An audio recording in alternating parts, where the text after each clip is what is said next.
Indonesia indah dan berwarna dalam keragaman budaya dan pembangunan bangsa. Terbentang dari ibu kota hingga batas desa, dari bangunan tinggi sampai karya seni, jadilah saksi dari inovasi negeri. Selamat datang di dunia Proban, karya nyata putra bangsa. Menjadi perusahaan kelas dunia yang paling inovatif dalam bidang cat dan kimia bangunan adalah visi kami. Proban Raya berkomitmen untuk selalu menyediakan produk bernilai tambah tinggi dan menjadi solusi bagi pelanggan kami, membangun kerjasama bisnis yang saling menguntungkan antar stakeholder, dan berkomitmen mendukung pembangunan infrastruktur di Indonesia. Setiap hari, sejak matahari terbit hingga terbenam, seluruh tim Proban Raya siap bertugas melayani pelanggan melalui kantor cabang, distributor, Proban Service Center, dan Proban Inspiration Center yang tersebar di seluruh Nusantara.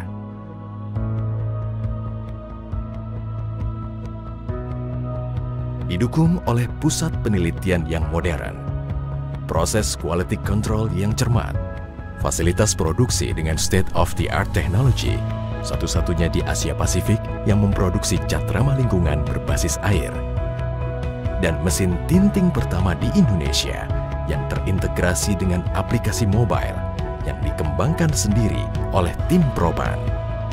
Semangat Proban Raya dalam pengembangan talenta hadir dalam program pelatihan dan sertifikasi pekerja harian lepas guna meningkatkan kemandirian dan kesejahteraan. Kami percaya pengembangan kualitas sumber daya manusia adalah kunci lahirnya inovasi. Proban Raya juga berinisiatif menyemarakan kota-kota dengan goresan kreativitas yang menginspirasi senyuman penduduknya. Kami juga dipercaya merevitalisasi kota tua Jakarta yang merupakan saksi sejarah bangsa dengan cat khusus untuk tetap teguh sepanjang masa. Rangkaian inovasi produk, model bisnis, dan berbagai kegiatan sosial yang terintegrasi dengan strategi bisnis perusahaan telah melahirkan berbagai penghargaan yang menjadi bukti kualitas dan kredibilitas Proban Raya. Seni dan budaya adalah jati diri kita.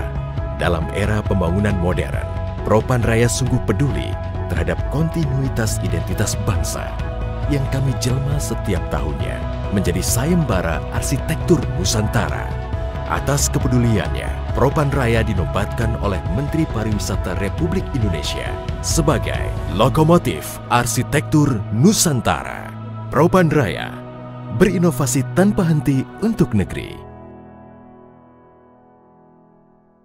Our dear beloved Indonesia, it's time to stop and take a break, to distance ourselves for a while and hope for a better future. We are longing to hear the sounds of the waves and to see the beauty that awaits around every corner of this land. Our beautiful motherland, the time will come when the sky will again shine bright and we'll come back stronger.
I'm representing Liveable Cities Indonesian Diaspora Network, and I will be your host tonight.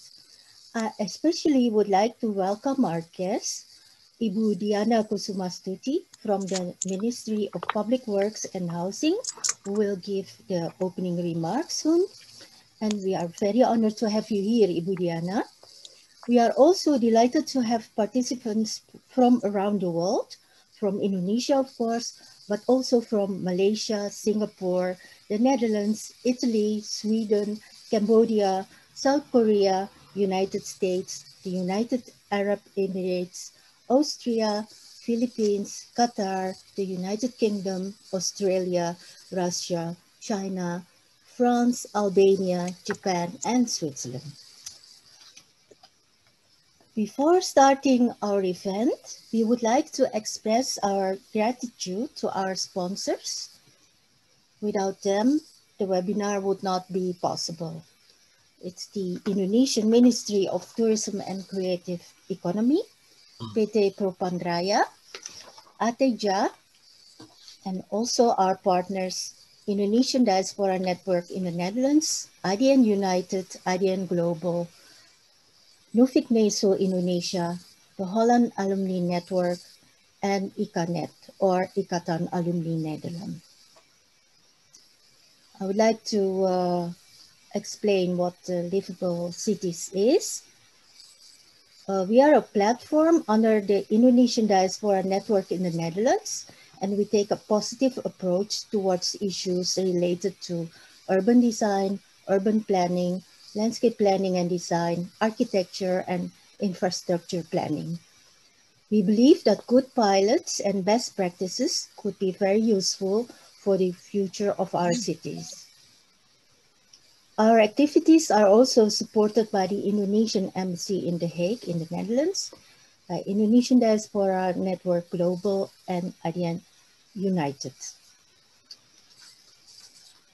Tonight, we are very honored to have the following remarkable speakers and commentators, and I will mention them briefly now. Pak Imam Santoso Ernawi of the Ministry of Public Works and Housing, Pak Sibarani Sofian from Urban Plus, representing the winner of the New Capital Design Competition, Mrs. Sarah Ichioka from Desire Lines, Mrs. Monique Suksmaningsih from Broadway Malyan, Pak Yuwono Imanto of PT Propandraya, our sponsor, and Ibu Daliana Suryawinata, our moderator for tonight from IDN Liveable Cities and SHAU Architects, who was also one of the juries of the New Capital Design Competition. Tonight we are very happy to have 6 beautiful books as door prizes for the 6 best questions. We have 2 copies of Eksplorasi Desain Arsitektur Nusantara, 1 copy of Collaborative Innovation provided by PT Propandraya, and 3 copies of a beautiful book, Ibu Kota Negara, Representasi Keunggulan dan Kemajuan Indonesia, from the Ministry of Public Works and Housing. So thank you so much, PT Propandraya and the Ministry of Public Works and Housing. We encourage you to write your best questions in the Zoom chat box. And the following slide will show some notes that we would like you to follow. So if you are not speaking, please keep your microphone muted. That will be very helpful. And raise your questions by writing them in the Zoom chat box. And an important one is that parts of the webinar will be recorded for documentation purposes. And to those of you who prefer not to show your face, you are welcome to turn off your video. And an important one is that the webinar may contain sensitive and confidential materials. So the materials will also not be available for participants nor the public. And an edited version of the recording will be available with several adjustments to the content. And we strictly prohibit participants to take any recordings and screenshots during the presentation.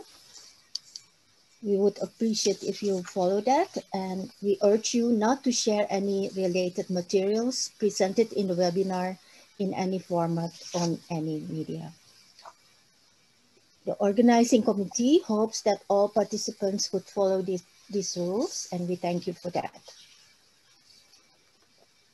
We also ask you to please take time to fill in the presence form in the next slide, and the link can also be found in the Zoom chat box.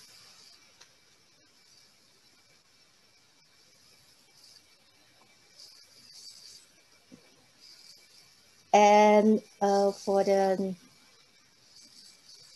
next slide, I would like to welcome Ibu Diana Kusumastuti, the Director for Building Development, Directorate of Human Settlements of the Ministry of Public Works and Housing, to deliver your opening remarks.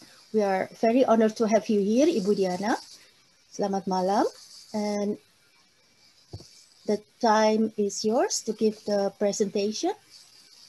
Yes, Bu Wiwi. I got news that Pak Andika will share the screen, so sure, he needs to be made co-host. Okay. Fantastic. Thank you, Daliana. Thank you very much for my time for the Honorable Chair of Indonesia Diaspora Network and the Honorable all of the speakers, all of the community on the Indonesia Diaspora Network, and all of the attendants whom I respect. Assalamualaikum warahmatullahi wabarakatuh, and best wishes to all of us. Good evening, ladies and gentlemen. Thank you to each and every one of you for being here today at this wonderful forum. My name is Diana Kusumastuti. It is such an honor for me to give the opening speech on behalf of the Ministry of Public Work and Housing, Directorate General of Human Settlement. Let me begin by giving you a warm welcome to the Liveable Cities Interactive Webinar Part 5. In today's webinars, I would like to deliver the overview of the new capital city for Indonesia, the Republic of Indonesia, in relation to the task given to the Ministry of Public Work and Housing in the preparation of the urban design development for the central government area in its Kalimantan. Ladies and gentlemen, as stated by the President of Indonesia on several occasions regarding the background of the new national capital city development. The government has announced publicly about the need to move the national capital from DKI Jakarta to a new location in its Kalimantan. As we may all have concern, the city of Jakarta has been overloaded by various urban problems due to the very high urbanization, cause high congestion rate which lead to ineffective and inefficiency and vulnerable to disaster. Considering many aspects, the government of Indonesia have come to a conclusion that its Kalimantan province is the most sustainable location for the new capital city of the Republic of Indonesia. In order to illustrate the vision of the new capital city into plan and design criteria. The government of Indonesia has set the urban design concept to the three main pillars of the development. First is the national identity. And the second is the social, economic, and environmental sustainability. And the third one is the smart, modern, and the international standard city. The Indonesia new capital city should become the catalyst of improvement to Indonesian human civilization and the represent a well-developed nation. On 2019, the Ministry of Public Work and Housing has given the task to develop principal urban design idea for the concept of the new capital city, which was held by organizing open national competition as a way to gain more participatory approach toward the formulation of the future Indonesia new capital city. At the time, there are more than 700 participants that registered to the competition, and 292 of them have submitted their proposal. And after several stages, the board of the judges that consists of 13 persons, including Ibu Daliana, member of IDN, member of the Indonesia Diaspora Network, Liveable City Diaspora Network, announced the winner of the competition is the one proposed by Sibarani and team, called the Nagara Rimba Nusa. The design idea was already present in front of my president, Bapak Joko Widodo, the President of Republik Indonesia. Starting from early 2020, we have been given the task to develop further the urban design development plan by the contribution of the collaboration team, consists of the first, second, and third winner of the competition. Ladies and gentlemen, later during this webinar, Mr. Imam Ernawi has a head of the New Capital City Infrastructure Planning Development Task Force on Ministry of Public Work and Housing, will further explain the state and future plan toward the infrastructure planning. Well, Mr. Sibarani, as the leader for the collaboration team, will explain more on detail on the urban design development concept for the new Indonesian capital city. Hopefully, this will be fruitful webinar where we can share idea, experience to enrich our understanding regarding the future plan of the new Indonesian capital city. Thank you and have great discussion, everyone. Wassalamualaikum warahmatullahi wabarakatuh. Waalaikumsalam. Waalaikumsalam. Okay. Thank you so much, Ibu Diana, for your inspiring presentation and the background of the competition of the new capital city. Now I would like to move on to introduce to our inspiring and amazing moderator for tonight, which is Ibu Daliana Suryawinata. Ibu Daliana is founder and director of SHAU, together with Florian Heinzelman. an award-winning architecture firm based in Rotterdam and Bandung. Daliana studied architecture at the University of Tarumanegara in Jakarta and went to the Netherlands in 2003 for her postgraduate study at the Berlage Institute in Rotterdam. She worked for Andra Matin, Han Awal and Partners, OMA, MVRDV, and West 8, where she was working on visionary master plans and architecture projects in the UK, Iraq, and China, among others.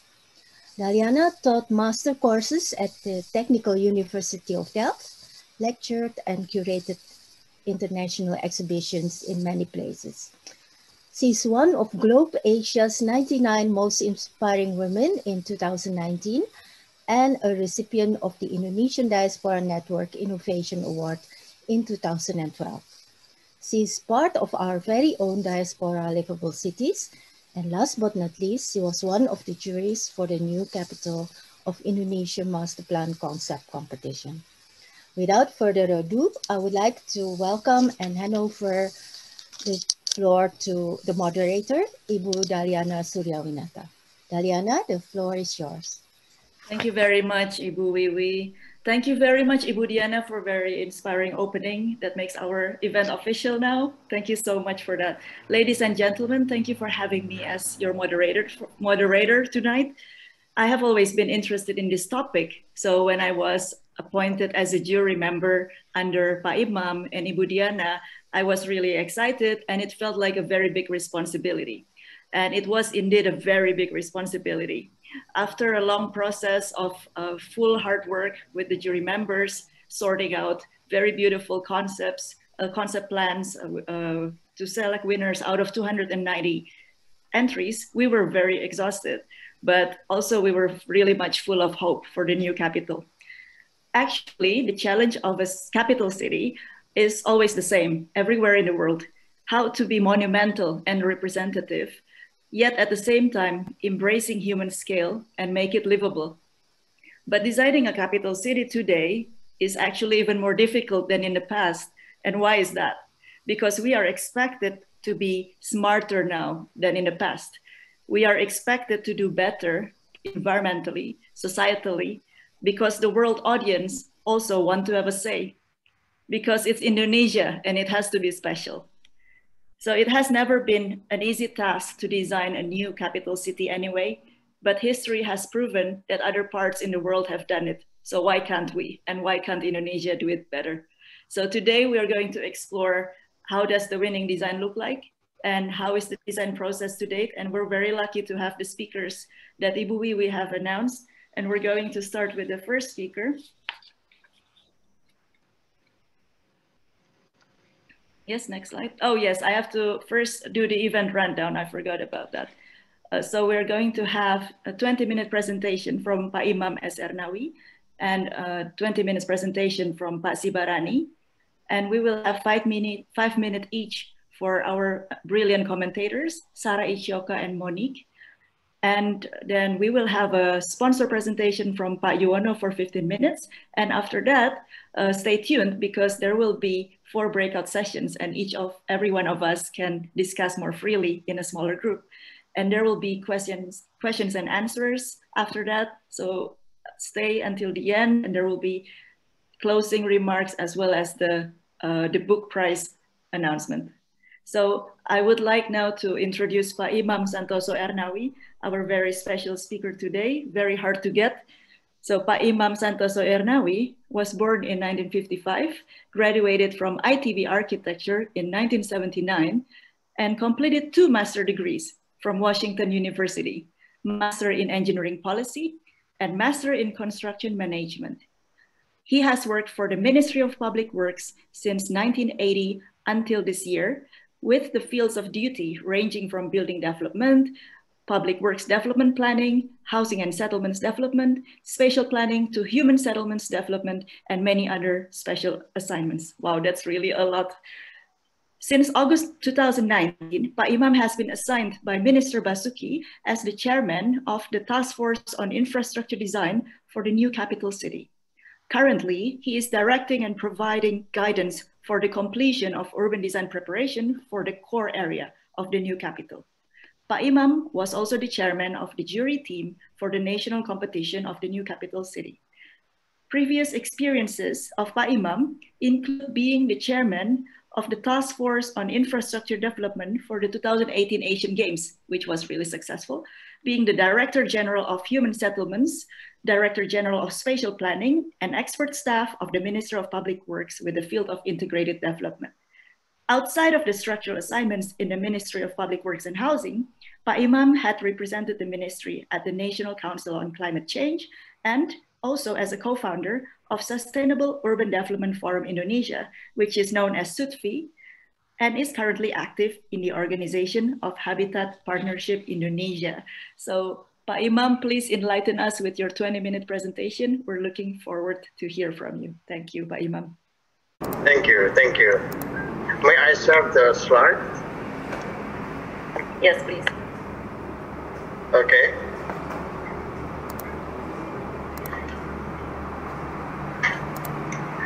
Just a moment. Is that okay? We haven't seen it, but so click the share screen and. Sorry, the slide is already. No, it's okay. Okay, so. Yeah.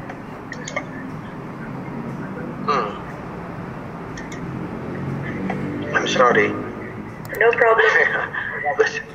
Let's try to click the share screen again, Pa, maybe. Okay, it's fine.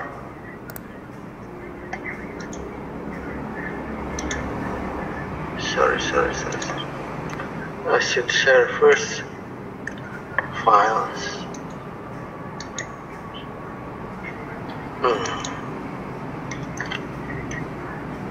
Or maybe from the organizer? Oh, yes. Would you like us to share screen? Okay. Yeah. Okay. Yes, Pa. Okay. Ready, Sona? Yes, it is on, Pa. Let's try to make it full screen.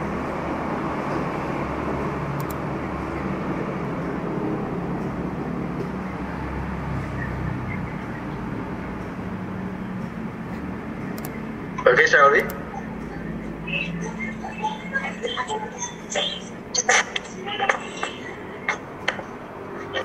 I'm sorry about this. Yes, but I think we're trying to get it full screen now. Okay, thank you. Okay. Yes, wonderful. Thank you. Okay. Okay. Good evening, Bapak Ibu, ladies and gentlemen. And for the Amsterdam time, good afternoon. I'm very honored by the introduction delivered by Ibu Daliana. Thank you very much, Ibu Daliana, as the moderator, and also for inviting me to join this important webinar, series number 5, organized by IDN Liveable Cities, right? With the topic is very interesting, it's about designing the new capital. I also express my high appreciation too, not only for the organizer of this event, but also for the speakers, commentators, and of course for all the participants. Yeah. Thank you for the IDN Liveable Cities, Ibu Wijo, Ibu Yulia, and all friends. And please do the next slide.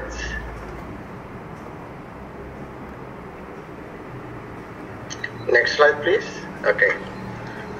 Okay, we have the topic list. This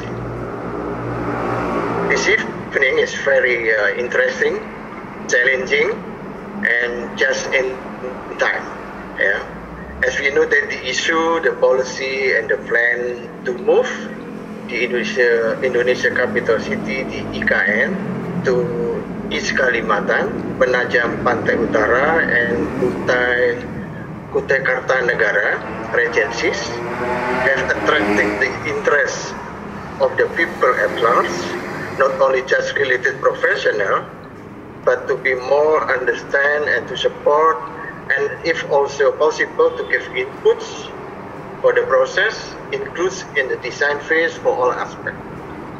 Before I start to convey, like already mentioned by the organizer, Ibu Wiwi, that we are still on the process, ongoing process, and still dynamic one, yeah. And the material related to the location spatial data is for limited purpose and not final yet. So please not to be disseminated, okay? So here, sorry, I cannot share openly the materials, and the information I share here needs to be wisely in its use, yeah? Okay. So next slide, please. So the IKN will be designed from the first scratch and has to change the existing, what you call the spatial plans of the area that is in physical, mostly as production forests and conservation ones. There will be 3 levels of spatial treatment. Those are all the government core area. In Bahasa is called KIP, covering about 6,500 hectares. The area that will place the president, the vice president, legislative, judicative, ministerial offices, some business district, residential areas, and also maybe public facilities. And the second, you have the gray one, is what we call the IKN area of 56,000 hectares to locate at least 5 more thematic cluster cities of economy, health, tourism and leisure, education, research and innovation.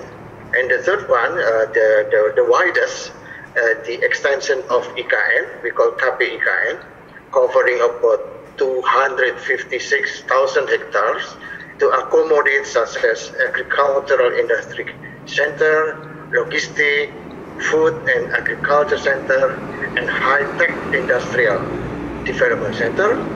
The said existing conservation forest area must be preserved and protected, of course.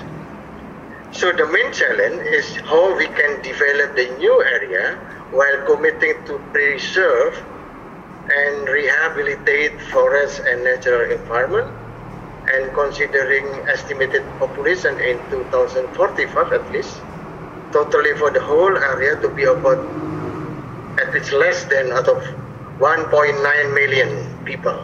Yeah. So please, next slide, please. So in terms of urban design substance, the most important thing that, like in the opening speech by Ibu Diana already mentioned, that we should always emphasize during the phases of preparing urban design is how to achieve the best urban design quality through measurable aspects of urban design that consistently should comply with the 3 pillars of criteria how to achieve the vision of the IKN, in which has been directed by the President of the Republic of Indonesia, namely is creating a city that reflects the identity of the nation, a city that assures social, economic and environmental sustainability, and of course as well as a smart metropolis. Yeah, so smart, modern and international standardized city. So a smart interpretation is needed to realize this philosophy into the design level from intangible to be more tangible. So that's, I think, the basic homework for all of us here is how to make more tangible. Next slide, please. So we in designing this new capital, not being on board for IKN, as the task force, I think, for the infrastructure design and development assigned by the Ministry of the Public Works and Housing. So we are functioning to guide planning and design phase and assuring that urban design achieve a high level of quality in interpreting the vision from the President, of course. And of course, we thought, for example, neglecting the local wisdom, something like that, and etc. So the task force has tried to formulate some urban design principle to steer and control the quality of the IKN's urban design. At least we try to formulate to guarantee 7 principles. Those are related with getting vision into the design, quality of design, measuring the quality, implementability, anticipating the future, and premium level of design practices. So I believe that these principles are still only a few. We can further elaborate for the importance of urban design, basic design, and priority project quality. So let's start with the first principle. Next slide.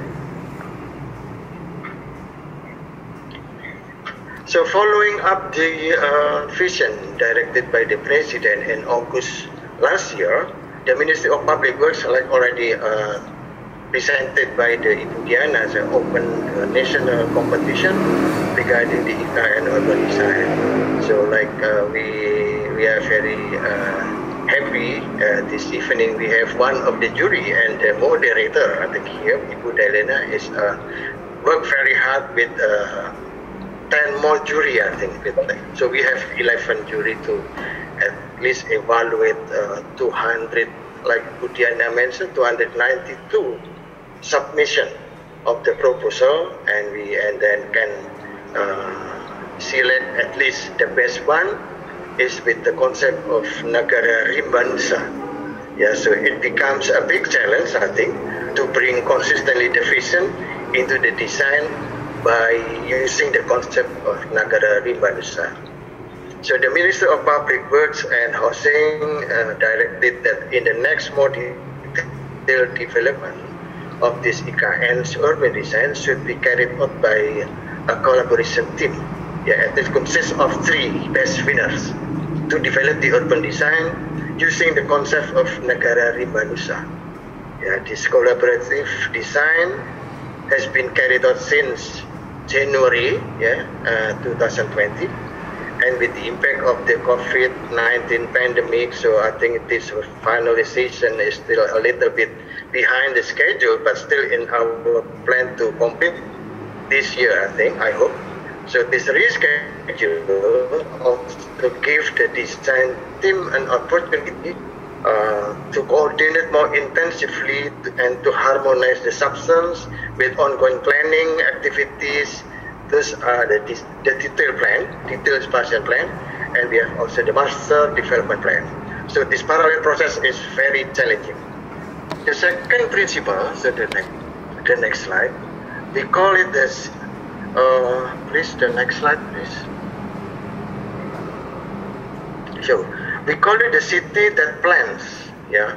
So a city is not only to be planned, but we convince ourselves that the city also to be designed, but an urban design that should have a quality, being able to build collective citizen preferred future, and access to also embrace the views of various stakeholders, trying to connect institutions, businesses, academia, and their movement, resulting a rigid one, some for example, like that.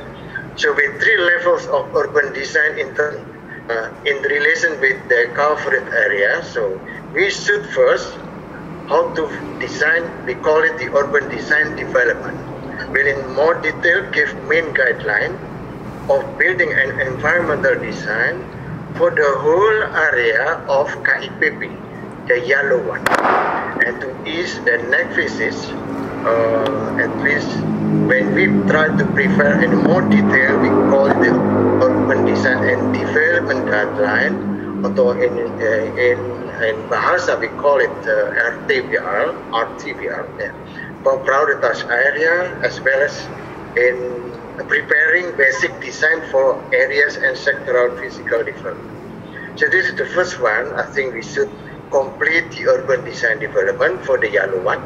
And for the green one is we call it the urban design plan. So that it will brief the whole area of KIKN, or prioritize specific clusters with urban design substances needed for developing potential areas. And an urban design and development control plan, the widest one, covering 200 something hectares, we call it ODDCP, is also needed to control development for the whole area of IKN, that maybe will be done orderly by all stakeholders, not only the government, and also the community at large.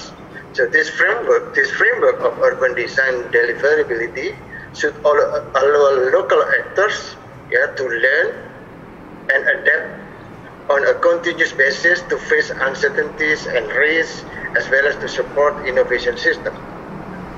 The third principle is, we call it the design with KPI, design with key performance indicator.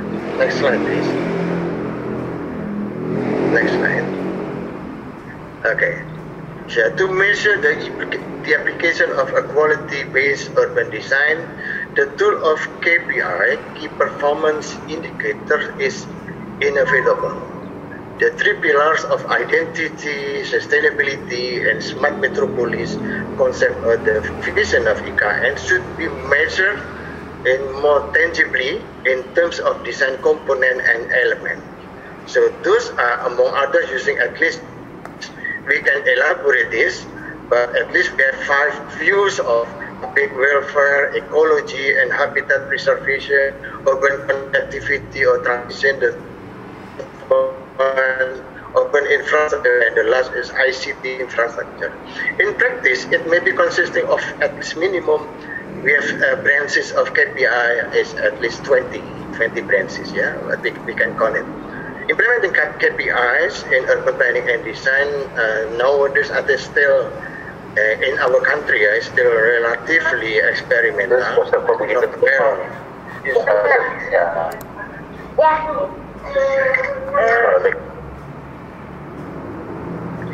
So implementing the KPI in urban design is still relatively, call it experimental. So not well institutionalized yet, So the success still depends on not the system, but the capacity of designers, owners, and stakeholders. So we need a high qualified designer and high capacity of owners, and also how we can attract and participation from related stakeholders professionally and for the public at large. In the case of IKN, pioneering KPIs urban design is, and then followed by very well by planning levels of master planning and spatial planning. So it is hopefully will bring into a more tangibility. And the fourth principle, we call it design that regulate. Design that regulate. And the fifth is design that build. It means that the outputs of urban design development for KIPP are not only just drawings. It should end with articles to regulate urban development for IKN in such effective ways to ensure consistency implementation with the design during time period of development. Localization of this IKN vision and urban design development deliverable should be instituted into development regulation. So we need also a regulation to support this design that can be more implementable. This regulation should give encouragement, easiness, openness, transparency to offer stakeholders with more opportunity to participate in the IKN's development. Of course, the demand of complete and detailed technical guideline and standard. For the fifth one, design that builds, it means that when the urban design development finish, it is still just the beginning phase. So we need to assure ourselves to this, because the real challenge is how the effectiveness of this urban design and its implementation. So urban design cannot only stop at the quality of the design in the form of images, narration, animation, and other visualization, but must come into its success to guide the implementation of priority area development or spurring urban development. urban design must sensitively capture the various opportunities and growth potential of the city development. So the sixth one, design for the future. Next slide. Design for the future. And the seventh is design with the best. So we expect to have an urban design development that has quality to reach the ideal city growth projection until at least 2045 and still stay complying with the urban vision of IKN. About from now is about 25 years to come. An urban design that cannot only just demonstrate complete solution of the present, but also that has the power to answer the challenge of the future. The solution that today could be up to date, several years ahead may be already obsolete. So that becomes the question and homework for the designer. And the second one, the last one, is the design with the best. So the clear, I think, which is the premier plan. It is difficult to be accounted for if the urban design produced is only at what you call an average level, only the mediocre. So therefore, what urban design process has been achieved started through the national design competition, which we have about 292 submissions for that. So it should be consistently we can and then manifest it into the design component and element. So I think for this we need the design concept. From design concept, the framework, plan, guideline, legal drafting, until to the component and detail, should be consistent, for the best, consistent for the best. So next slide. That's why we request in the next slide. I think so. We will end this this presentation. We request audience, in translating the IKN vision into the detailed design process is the best way they can afford. From the aspect of collaborative city structure between clusters of IKN and respond to climate change, to ways of accommodating and creating a variety of active and dynamic urban communities, like we also see in this slide. We are now in the process until to the progress. Next slide, please.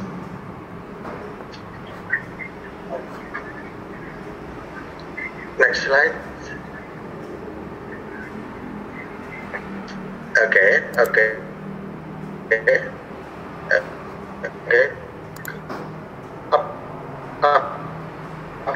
Before closing. Okay. Before closing, please try to.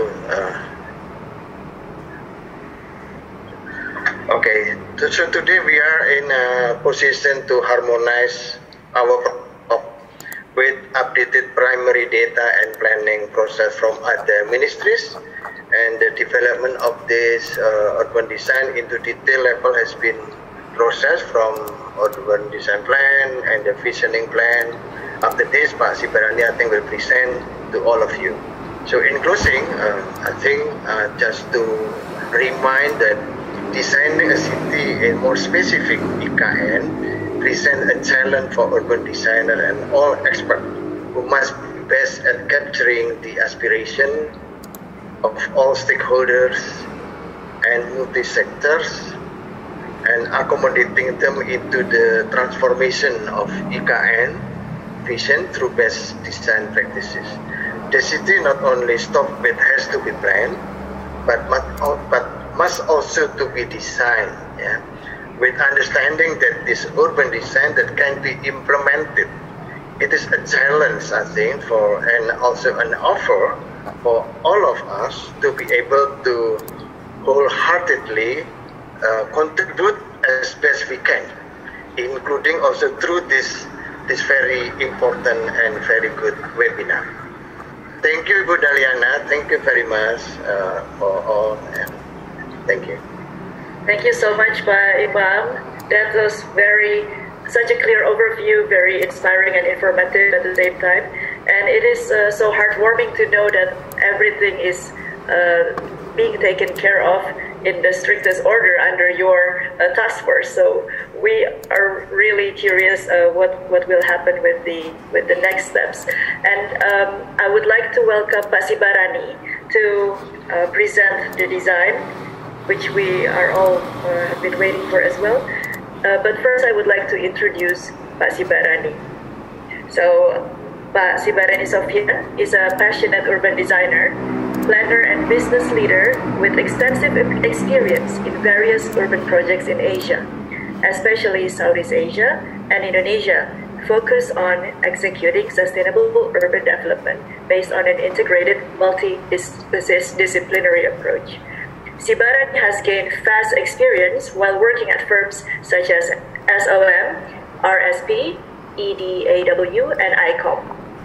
He contributed to various award-winning projects in Southeast Asia and helped in pioneering practice and business for the firms. In 2017, Sibarani founded Urban Plus, spearheading on strategic urban projects in Indonesia. In 2019, he and the team won the National Capital City Urban Design Competition titled Nagara Rimba Nusa.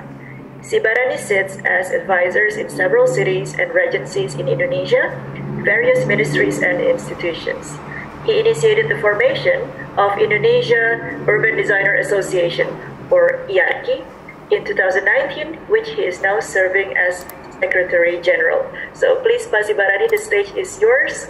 We are looking forward to your 20-minute presentation. Thank you so much. Yeah, thank you everybody. Thank you, Daliana. Can you hear me well? Yes, very well. Okay. Yeah, thank you very much for the Liveable Cities in the Indonesian Diaspora Network for the invitation to be able to share with you the winning scheme. But first of all, I would like to say hi to Ibu Diana, Imam, of course Daliana, and also Sarah and Monique as the commentators here. Honored to be with you all. And then also I see a lot of my friends here. By far this is the most diverse sort of webinars that I've been through. I have friends from I think Qatar here, Manana, Manana. And also we have my old friend Verianda and also Cosmas joining here. I think for those who already know this project, I think there will be a lot of repetition and you can stick around. But then for those who's not yet seen this presentation, I hope you will be entertained and also informed about this. And of course, I also thank Pak Yuwono from Propan as the sponsor here, and also for Backcraft and Ateja. So first of all, I have many materials, and I hope you can stick around. But then I will probably share with you a bit about what we have won during the competition, and what also the second part of my presentation is about the fact that since January this year, we've been progressing and working together with Pak Imam and the task force team, which I think also part of this conversation and also the participant in here. We work with also the winning team number 2 and also winning team number 3. I think we also have Zenin here, Michael also here. So I'm glad you guys joining here. And then after that, we are going to already sort of like harmonize and conclude all the plans. But let me take you to the day, roughly about last year, about the same time here in December, when we have to so-called answer the challenge of President Joko Widodo with the vision of the capital city as a symbol of advancement in society. And it sounds simple, but then it is very loaded with message. Yeah, one, the capital city needs to reflect the national identity. Something that is not easy for us because we are a very diverse society. We have so many islands, we have so many languages, we have so many cultures. How do you call one? How do you call that as a one identity? So that's something that we have to face. And second one, of course, sustainability and social economic environment. Noting that our building, fortunately, the first word that you hear when you hear Borneo is the forest, right? And then, by moving the capital city in the forest, the first thing that people will start to think about, especially the international community, is, oh, you're gonna kill the forest, you're gonna kill the ecosystem there. It's gonna be a disaster. So that's also the second thing that we have to face as when we start to enter the competition. The third one, which is also not less sort of like challenging, is it has to be smart, it has to be modern, it has to be forward-thinking and international. So local versus global, international, future, but then yet you have to still looking to your identity, and not to mention also the fact that it is a very, Imam already, I think, briefed very well that the scale is really diverse, yeah? I mean, you start from metropolitan scale of 256,000 all the way down to the level of building and parks and plaza and palaces, just like this. And not to make it even harder, we only have 6 weeks. So just to give you, the idea is, we came up with a simple messaging, the simple 3 words that hopefully can really capture and encapsulate all the ideas that we want to deliver. Negara Bangsa, and for those who's probably in Malay and Bahasa, you know this very well. This is not necessarily Indonesian sort of like formal language, but then it is kind of like Sanskrit, but mixed with Indonesian. Negara means a city, town, or the presence of the governments. Yeah. So with this, we are bringing in the representation of the national capital, and we reposition the whole Indonesia in the epicenter, in the central of Indonesia, which is Kalimantan or Borneo. And it is a representative of national character identity, where the president has a very serious targets to transform the way we live, work, and also in moving, and also in taking care of environment. One of the way when we actually try to and sort of like capture all the essence of this, we think that we have to present this into a series of imagery, a series of compelling solution that we have to go through. But then we also have to organize the elements. Yeah. So we establish all the development in the axis development, where we relate between God, man, and nature, which is something that is identity of our Indonesian. When we start to develop our city and town, we start to see the similarities of how we respect the man and God and the nature, consistently repeated in many places in Indonesia. And we also try to bring in certain level of national identity by, one of the things that unite us is the value of the 5 principles. We call it Pancasila. But then it needs to be manifested. So we bring this manifestation into in the form of a lake. A lake, we call it Pancasila Lake, where I'm pretty sure water is part of that. So later we will talk about how the third word, which is Nusa, will come into play. And then also we start to talk about the fact that the city, yet it is sort of like addressing the sensitivity of the identity and the various cultures of Indonesia, but it is also going to be a city of the future. So we need to also embrace and ready for the next development thing in the future, especially in terms of smart city and also the smart society, and smart infrastructure, etc. So the second word that we try to introduce in here is the word of rimba. Rimba is essentially means forest, jungle, something that relate very well with Borneo, being the lungs of the walls. Yeah. So being one of the so-called element in the three sort of pillars in here, we want to protect, restore, connect tropical forests of Borneo. We have actually a commitment globally, nationally and also internationally, to restore the heart of Borneo, which is right now depleting. So things like, just building within that area of only 30%, we are not going to cover the whole metropolis into a series of cities like Indonesia, like Jabodetabek, in Jakarta metropolitan. So 70% of the area will be preserved, and then we will develop the city, the forest first, then the city, and then we also try to have certain sort of like what we call approach of the built environment that is mimicking the tropical, that inspired by the tropical forest. I'll explain to you later on about that, because that's related to certain level of architecture. But in a sense, we really want to address the nature and how the city relates to the nature in its distinct way, and demonstrate that in the form of the design that is fast-forward thinking and also sophisticated, and displaying to the world that we are able to show that this is the solution, how to connect city and the forest.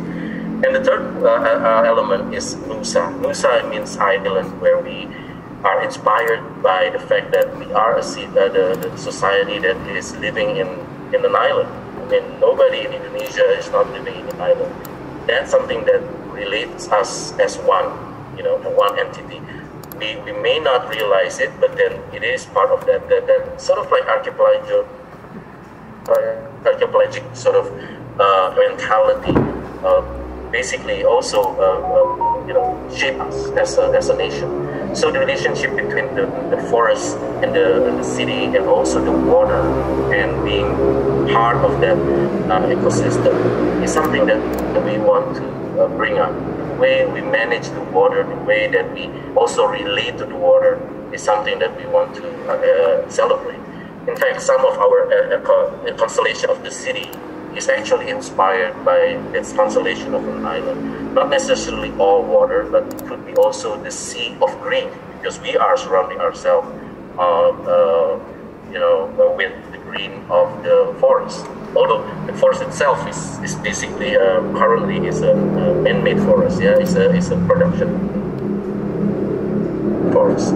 So this is just some of the example on how to address the national identity and values in the first scheme, which I mentioned about the Pentascale. We also try to exemplify the diversity of Indonesian culture into a plaza that has all the 34 provinces representation. At least this is a big, because I think it's, as you probably understand, this is an entry that doesn't actually speak for itself. We only have 6 weeks to deliver this, and then we have to stand out.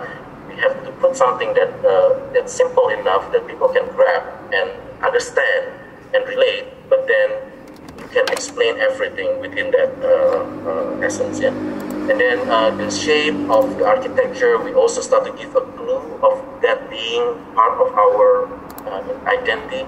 This is still an open question. We are still questioning what is our so-called Indonesian identity in architecture form.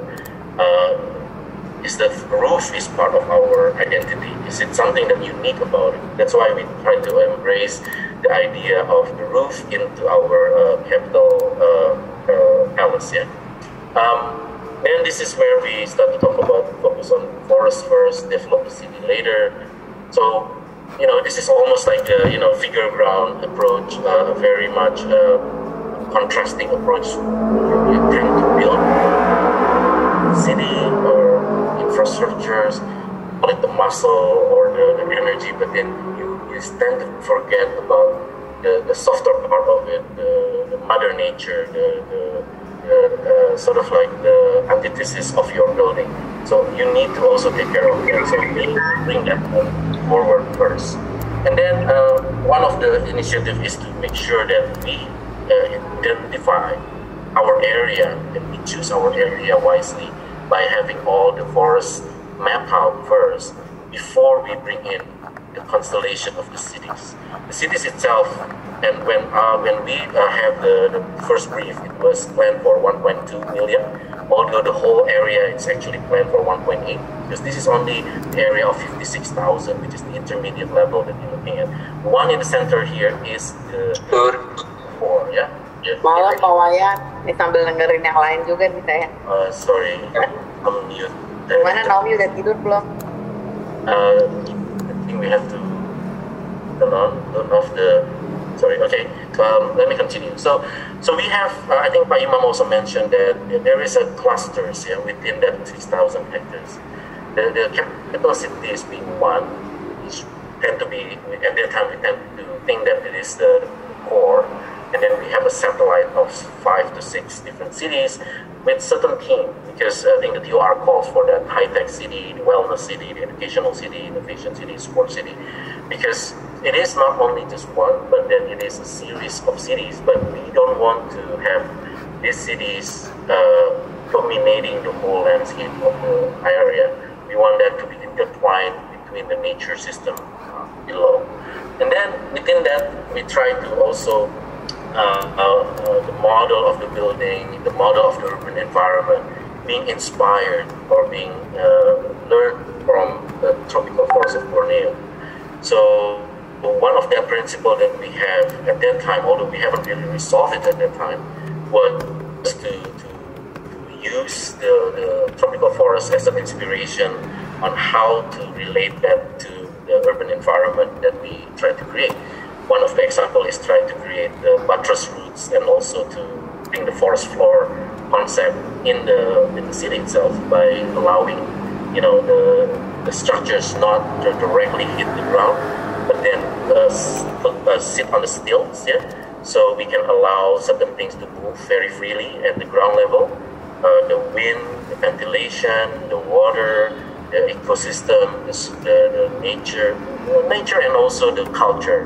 Because a lot of our culture is happening on the ground floor. A lot of people in Indonesia don't like to stay on the multi-story. A lot of the societies stay at the ground floor. But then at the intermediate floor, we try to bring the concept of multi-level connection. The other story, it's like in the forest, they are connected among the branches. The animal jump from one to another. We are thinking that if we connect those two buildings using the bridges, then it may actually reduce the need to go down and then up again. Things that especially happen in Indonesia when you go from one building to another, that you have to get out from the front door and then you have to get in again, passing all the security check. And we have to change that model to be more sophisticated in the new capital city. On the upper floor, on the emergence and canopy, the forest tend to grab all the energy. So that's where we think that we should also put some PV or solar panel and also vertical greenery to bring certain level of climatic gain for the building. So those are the principle which later on when we deliver it, we work together with the team, the other collaboration team, to interpret that into the solution that we propose. So starting January 2020, we start to execute more focusing on the core area, which is predominantly our role. Because at the same time, the role of the bigger area, which is what we call the regional and also the metropolitan, is also being planned together with Bappenas and the ATR, the Ministry of Agriculture, Agrarian and the Spatial Plan. And we are sort of like dividing our works. So we are focusing on certain things, but we know the context very well. This is actually, we take a snapshot of the pre-master plan done by Bappenas, where the 3 cities, call it the super hub of the different cities, has to work together. The Samarinda, the Ibu Kota Negara, and also the Balikpapan. Each of them has role and has to play certain certain significance that it doesn't sort of compete or cannibalize each other, but then instead is actually complementing each other, whereas the capital city become the nerve and the government center and the green innovation center for this super hub. And then we made certain adjustment. You probably know this this plan, the axis that leads to the water of the first Nagara Rimanusa scheme, which we start to kind of like transform now into the new area. It's not that far different. We just follow the so-called the wise suggestion of not being too close to the water because of flood issues, of sea level rise issues, and also sensitive, because a lot of the area in the Teluk Balikpapan is actually protected forest, especially mangrove, which we start to kind of like move away from it, but then still directing our city facing it. So the axis, if you can see this, the palace has been moved up about 4.5 kilometers to the north. I would like to introduce Sarah Ichioka. Sarah Mineko Ichioka is a strategist, curator, and writer, currently leading Desire Lines, a Singapore-based consultancy for environmental, cultural, and social impact organizations and initiatives. In previous roles, she has explored the intersections of city, society, and ecology within leading international institutions of culture, policy, and research. She has been recognized as a World City Summit Young Leader, one of the Global Public Interest Design 100, a British Council and Clore Duffield Cultural Leadership International Fellow, and an honorary fellow of the Royal Institute of British Architects. Sarah was also the on-site reviewer for the Indonesian shortlist of Aga Khan Award of Architecture in 2019, where she visited Jakarta and Bandung last year. So Sarah, we would like to very much hear your commentaries. The stage is yours for 5 minutes. Thank you very much, Sarah. All right, that just brought back such wonderful memories of that period when we could all still travel. Selamat malam, everyone. Thank you so much to Ibu Daliana and the organizers and sponsors of IDN Liveable Cities for the invitation to participate in this event. It's been a privilege to learn about this incredibly ambitious project directly from those who've been so closely involved in its initiation and development, including Ibu Diana, Pak Imam, and Pak Sibarani, and in the company of my fellow speakers and such a geographically diverse virtual audience of over 200 joining us. I've been very impressed by the focus on collaboration that I understand has been inherent to the development of this master plan project, bridging the strategies of different government departments and seeking to incorporate the design ideas of 2 and 3 top proposals into the winning #1 scheme. Continuing the spirit of collaboration, I also find it admirable that tonight's event integrates an opportunity for smaller group discussions after these more formal remarks.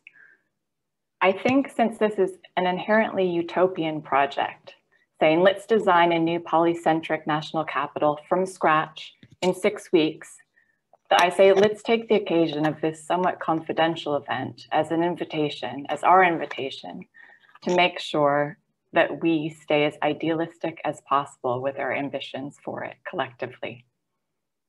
And to do so, I wonder if it may be worthwhile to step back, way back from the frame of the master plan itself, further back than those shining bird's eye view visualizations that we've just seen from Urban Plus, and remember where we are in the cycle of development as a species. We live in remarkable times. The presentations have quite rightly focused on many positive visions, but I suggest it's important for us to recall collectively that these positive visions must also be realized in the face of enormous compound challenges that are largely of our own making, or at least our forebears' making. And perhaps for the purposes of tonight, we can view these through 2 linked frames. One, the urgent necessity and opportunity to preserve and enhance our precious human cultures against forces of homogenization and simplification. This is how Pak Imam referred to the catalyst of increased Indonesian human civilization. And 2, the urgent necessity and opportunity to preserve and enhance our irreplaceable living planet, of which we humans are inextricably a part, against forces of extraction and domination. This is where Pak Sibarani talks about restoring the heart of Borneo. Viewed through these 2 linked frames, what questions might we ask when we seek a better understanding of the details of this master plan? As very sadly, I won't be able to join you for those later discussion sessions, I thought I'd take the liberty of structuring my remaining remarks as a series of questions that if I could join, I wish I could further explore together with this group this evening. As we know from the headlines, Indonesia is burgeoning into one of the world's most important economies. How, to ask a provocative question, can it also become renowned as one of the world's most important societies and cultures? As a symbol of the nation's trajectory toward global prominence, how can this new capital city's KPI approach definitively show that Indonesian development prioritizes the well-being of its people and the natural systems that sustain them over other, more crude economic indicators often used by national governments that are rapidly being discredited by innovative economists such as Kate Raworth, amongst many others? The world, collectively, we have less than 10 years to dramatically reverse our greenhouse gas emissions or face dramatically altered climate conditions, the effects of which we are already seeing daily around the world. And my home state of California is just one of the many sites in the world ablaze with wildfires. Globally, our carbon budget to build brand new buildings, roads, infrastructure is nearly maxed out, with new developments. And there's a voice of the young generation we really have to think of when we're asking these questions. With new developments such as this capital city, how can we make this investment yield fruit for many, many seasons to come, commensurate with how precious the investment of our remaining fossil fuel budget is? Again, how can this KPI approach that's being adopted expand to accommodate for this accounting of trade-offs in a transparent and ambitious way?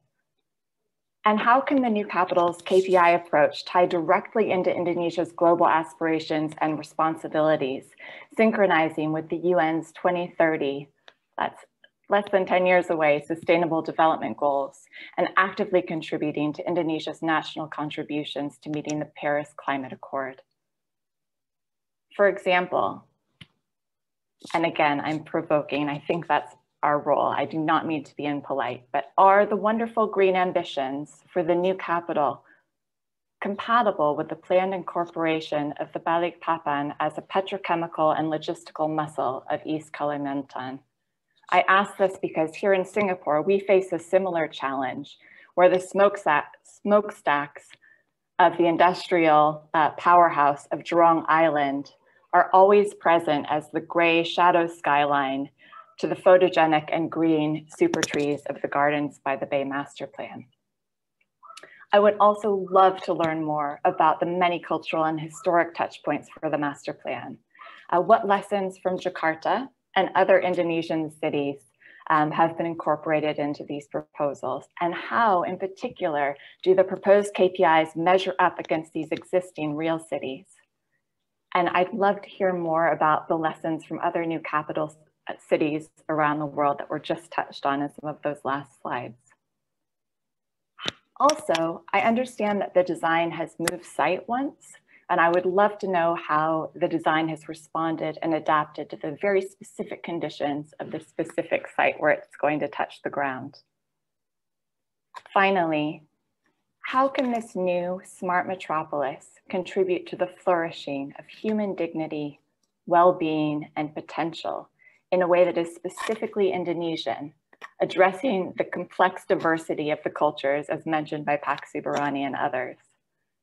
How can this new shining green capital city contribute to the restoration of the heart of Borneo and beyond in a way that is comprehensively global in its ambitions?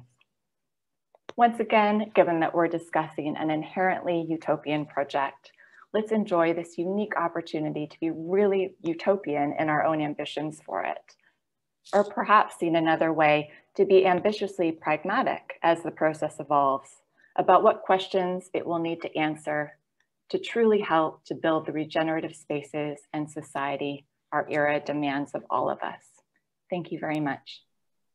Thank you so much, Sarah. That is really, I was taking a lot of notes when you were talking. It's really, really a lot of really good comments and suggestions. And thanks for reminding us and of course the team, the ministry of what aspects that should not be missed, what lessons learned in the past, and how that this is such a world jewel. It's not only Indonesian. Somehow when this capital city in the making, it belongs to the world too, and for the world somehow. And Indonesia, I think, wants to set an example. So hopefully all these aspects that you have mentioned is not forgotten.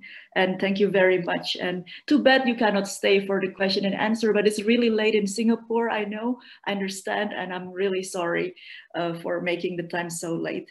But thank you so much, Sarah. Very much appreciated for your comments on your attendance. And I would like to now welcome our next commentator.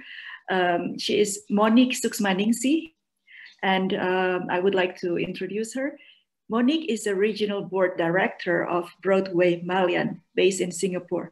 She has extensive experiences in the fields of master planning, having worked on a wealth of international mixed-use master planning and city center developments, ranging from large-scale design to small-scale public realm works.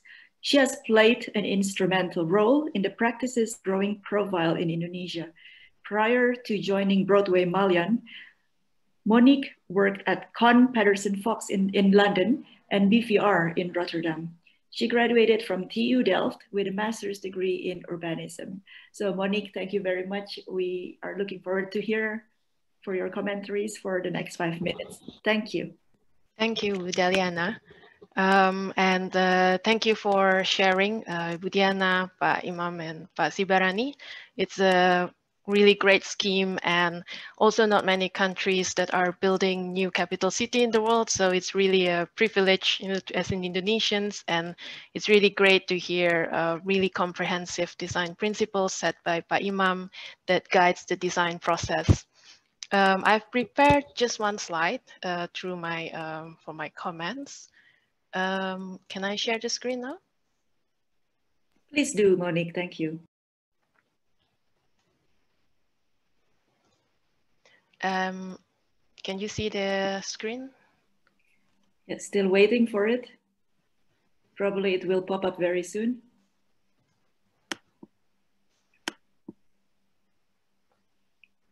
It's not yet visible. Yes, it is. It is. Okay, great. Thanks.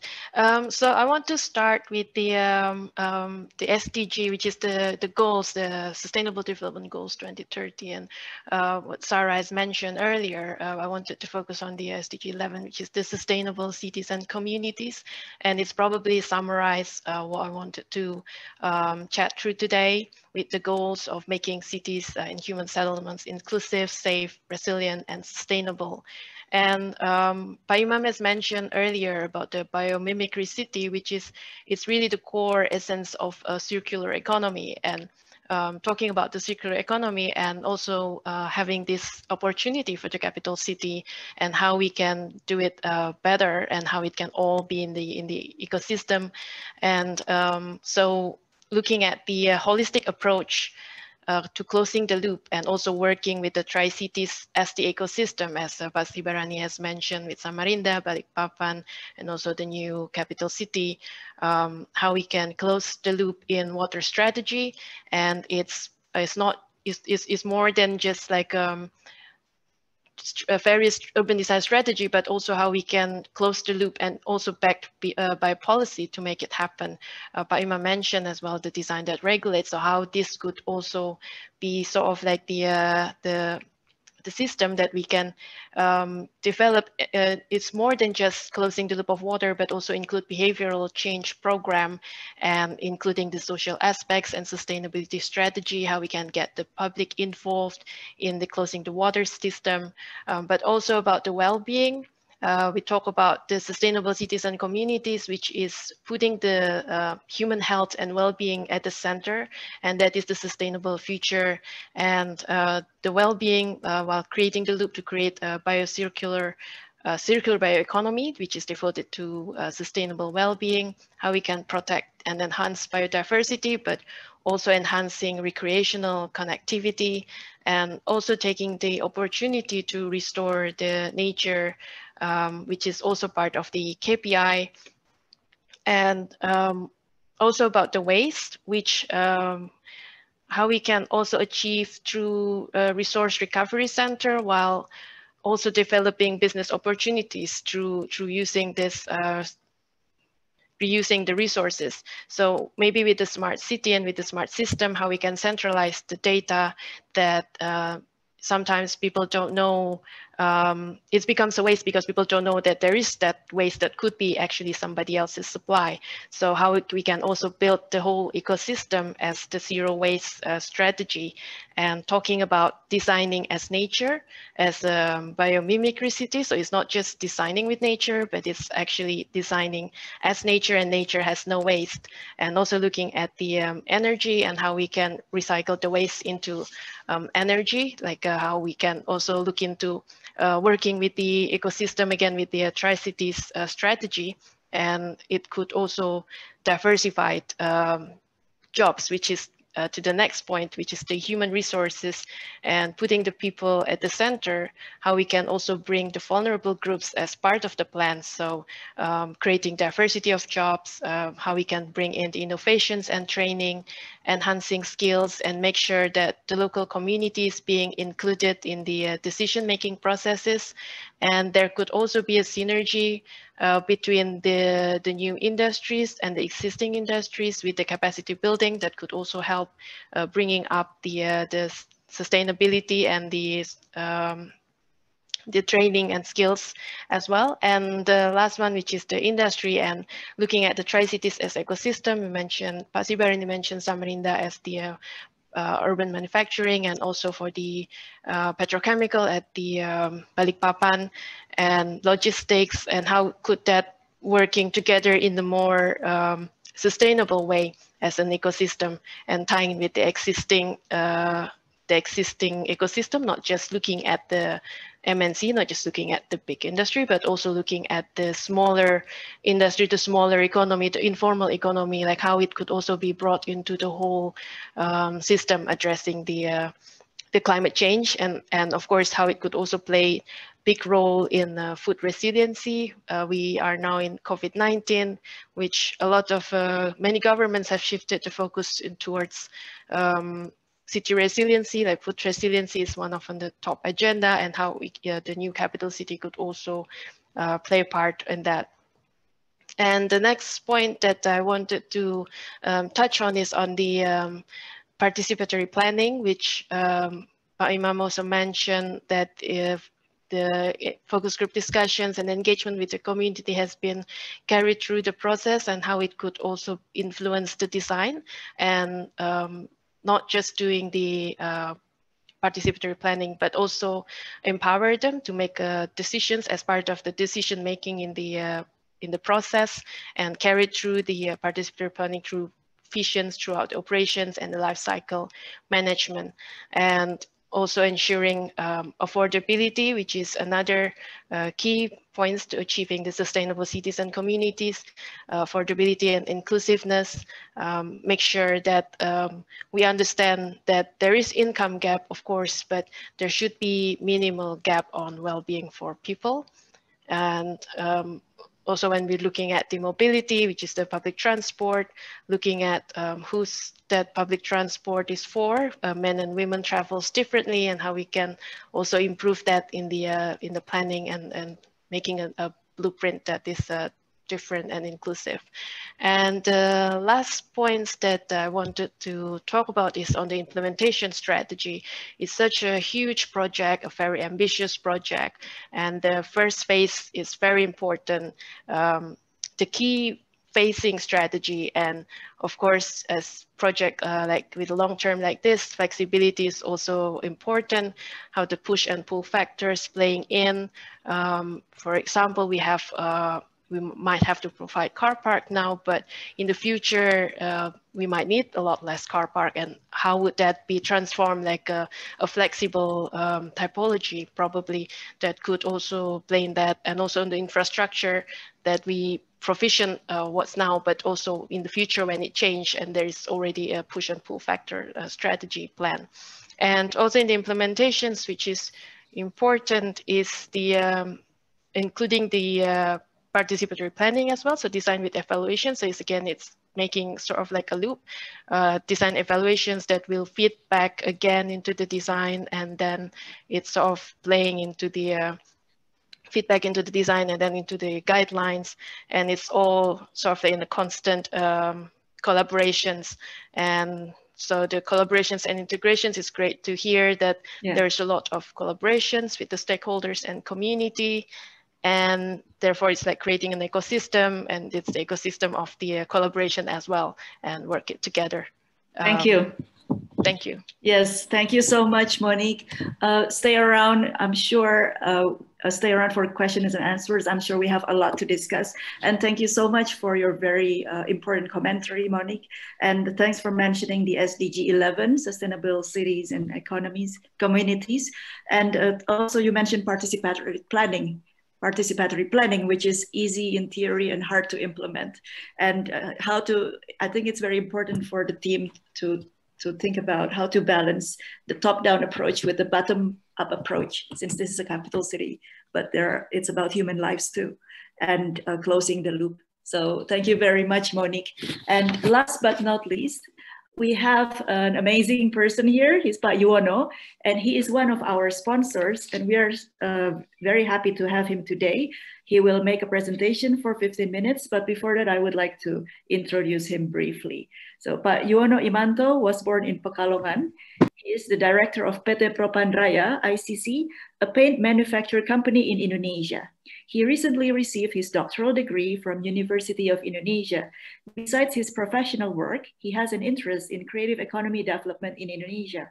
His interest brought him to be one of the advisory board of Indonesia Creative Cities Network and the initiator of Propan Nusantara Architecture Program. Due to his dedication and hard work, PT Propan Raya has initiated a series of design competitions focused on Indonesia's vernacular architecture, and also published many books on similar topics. And some of the books are going to be a precious gift to the best question and answer. And after this, we will have a breakout session. So please, Pak Yuwono, 15 minutes is yours. Thank you. Okay, my voice is clear, Daliana?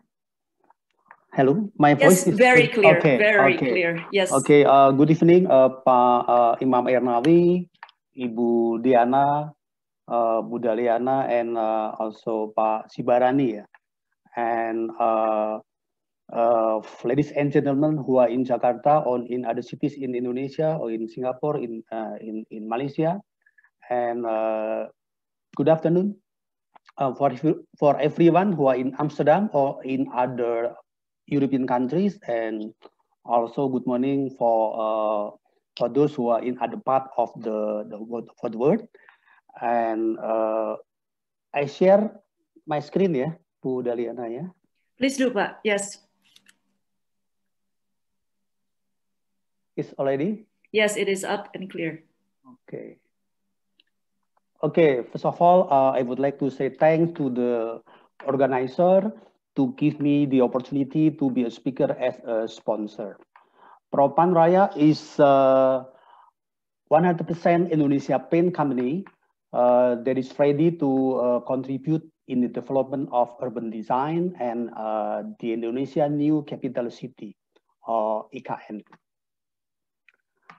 Let me start with the headline of from the Daily Compass, August last year. The headline, prepare the Indonesia new capital well.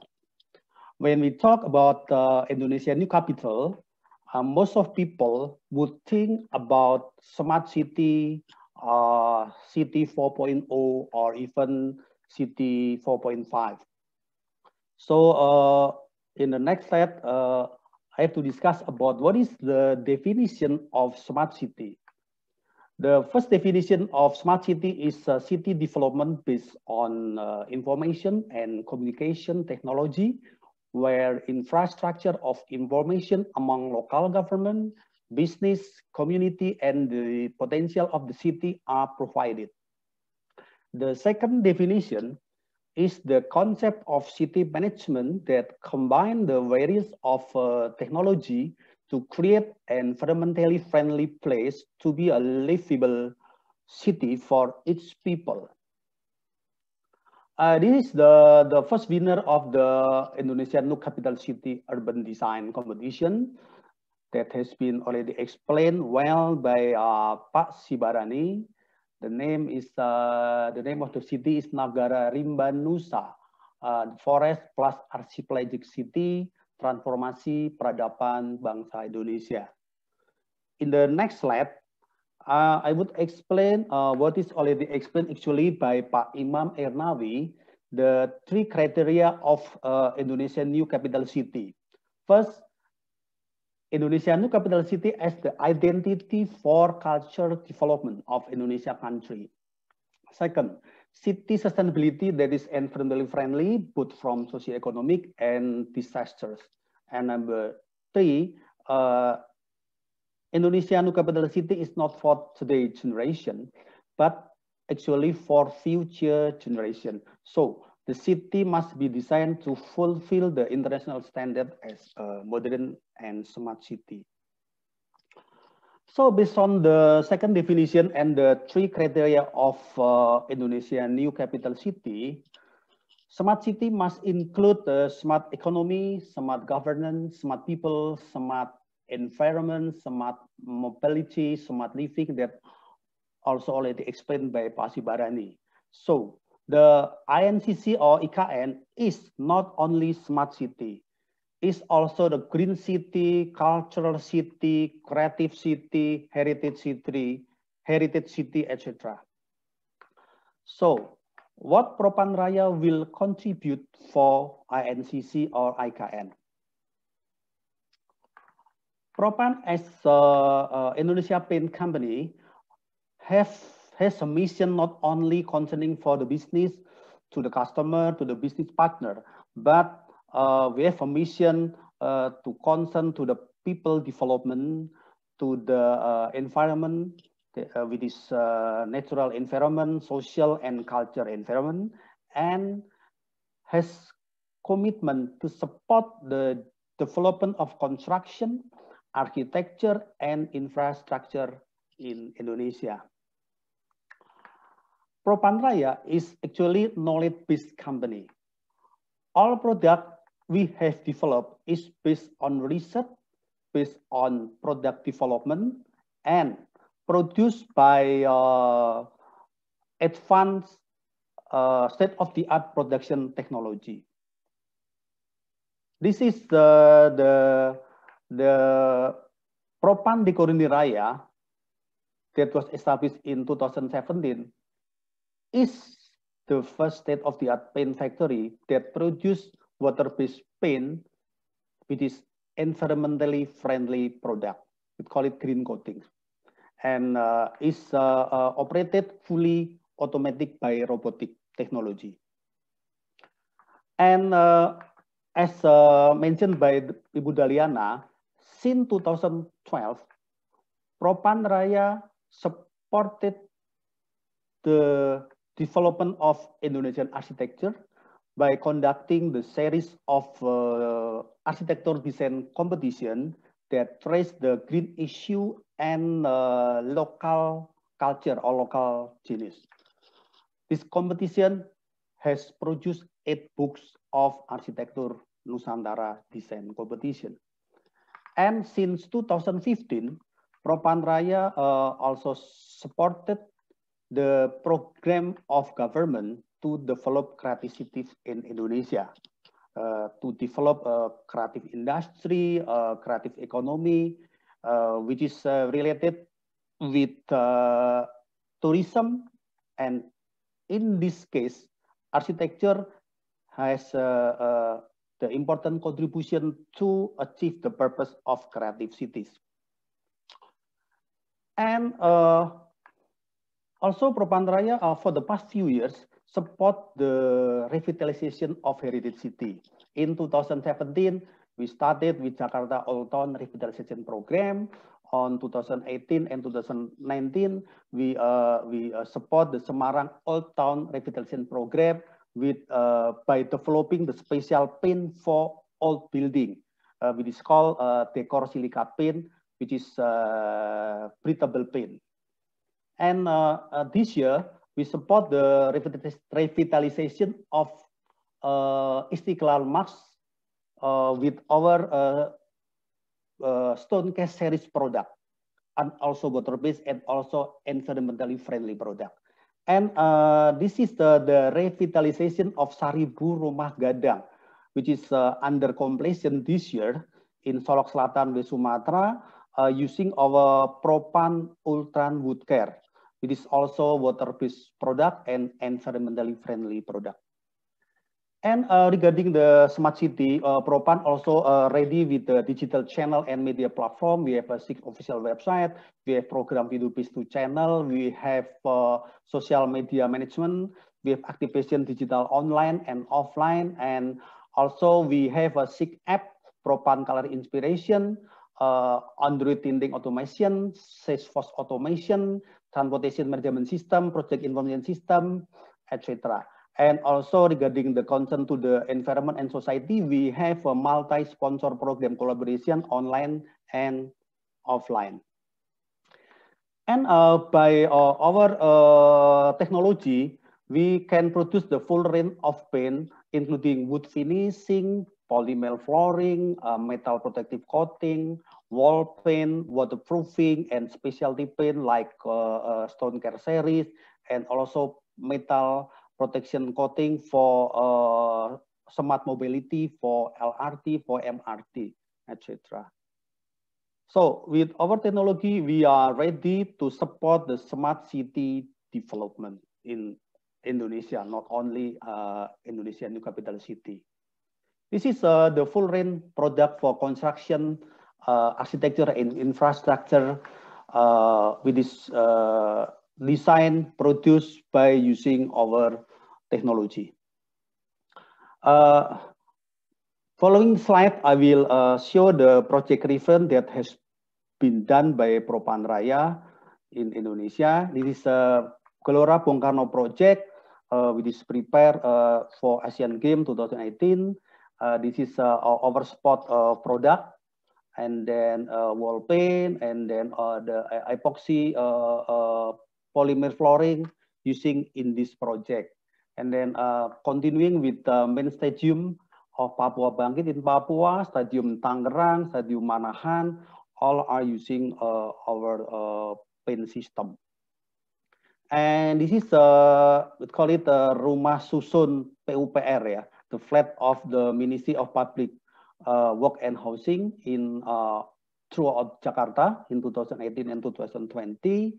And this is the Rumah Susun in Jakarta for the flat of Nagrak, Marunda, Semanan. All of the project are using our wall paint and other paint system. And with Angkasa Pura, also we support the project with our polymer flooring for the car park. And then this also for the car park, and also for the metal protective coating.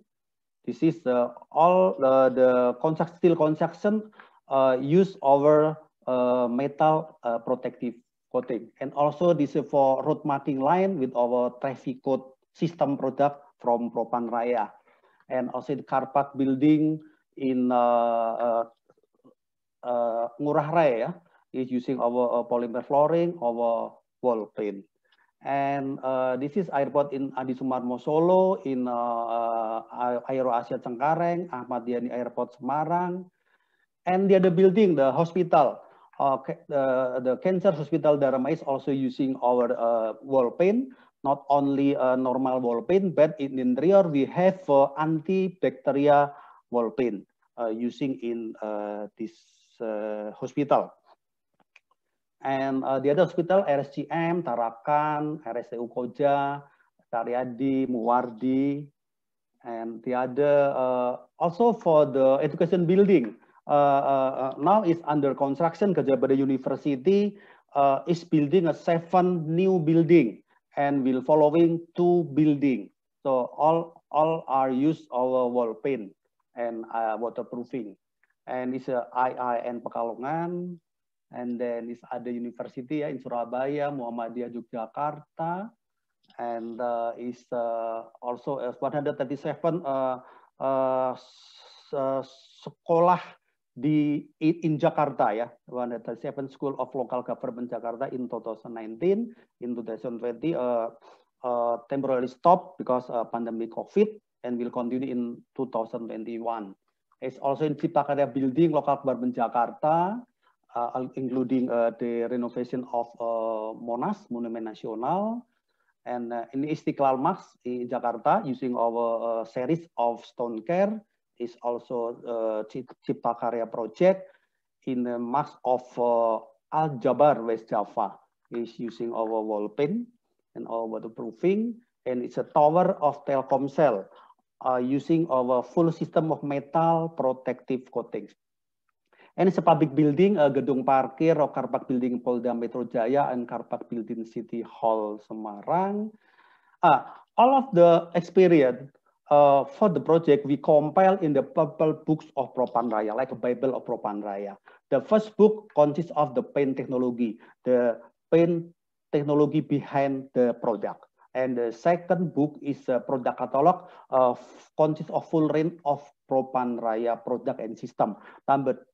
The third book consists of project reference that I show you in the previous slide, some of them. And the number 4 book is a painting system guideline for PUPR, Direktorat Jenderal Sumber Daya Air, Cipta Karya, Bina Marga, and also pengembangan perumahan. And also we have paint system for smart mobility, for LRT, for MRT, which is also a water-based and environmentally friendly product, and 100% technology in Indonesia with high local content. The last slide, as mentioned by Monique, is to achieve of the purpose, which is green city or smart city or cultural city, everything, mobility city, everything. The most important, we must have ecosystem of the city. It is explained in the book of collaborative innovation, written by me, Dr. Hari Sungkari, and Professor Yosef Priyotomo. What I mean is we need the collaboration among government, which is central government, and then business driver, and then the academician, university, higher education institution, research institution, this is community, creative city network, and then the Institute of Architect, let's say Indonesia Architect Institute, Indonesian Architect Urban Design, or Project Management Association. This is including the president, or government, ministry, governor, major region, and this business driver from private architect, urban planner, urban design, and is the business driver from state, Directorate General, Department Head of City Municipalities, and the collaboration to build innovation capability to achieve the innovation performance. There is not only economic value, but also social value, environmental value, and cultural value.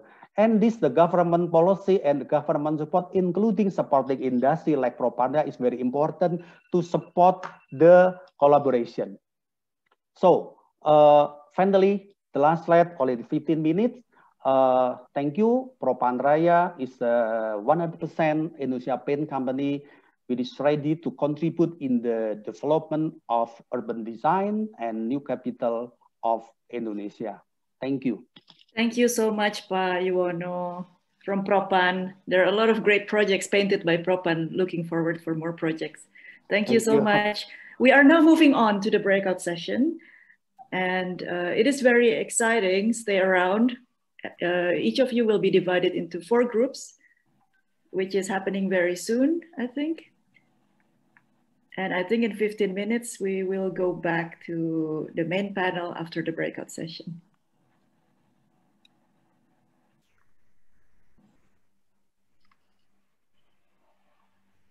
So this is the group discussion. The first moderator will be Ichioka, note taker Maura, accompanied by Pak Imam and Angga.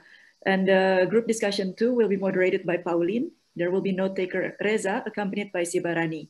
Group discussion 3 with moderator Prinka, note taker Monique, and accompanied by Diana from Urban Plus.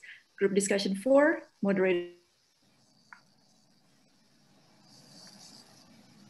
Monique and Zeus from Urban Plus. So good luck, everyone. Enjoy your discussion and come back to the main panel after.